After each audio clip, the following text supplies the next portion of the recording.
निज निजर फायदा तमें माने मते आज नायक रु खलनायक सजैच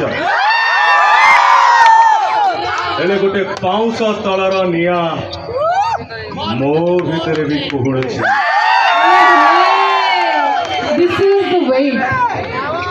देव देव महादेव फेरबी मते बदनाम करे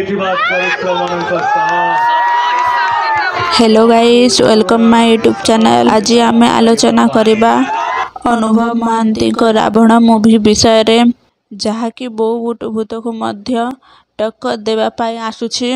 एही चलचित्र रे अनुभव महांती अभिनय करिसंती एक दमदार आंतरिक चरित्र रावण भूमिका रे जे कि समाज रे थिबा अन्याय और दुर्नीति विरुद्ध रे आवाज उठाए। अनुभव महांती देखाई देइछंती जे रावण माने केवल खलनायक नुहंती, से मध्य जनमानसर द्वंद्वर प्रतिबिंब। रावण मूवी एक नया दृष्टिकोण देइछि खलनायक उपरे। यह केवल एक्शन मूवी नुहे, एही मूवी हमको पचाराई थाए रावण माने किए, दुष्टता ना कि तांकर अंतर जंत्रणा। आगको एमिति मूवी रिव्यू विषय जानिबा पाई चैनल को सब्सक्राइब करंतु, लाइक करंतु।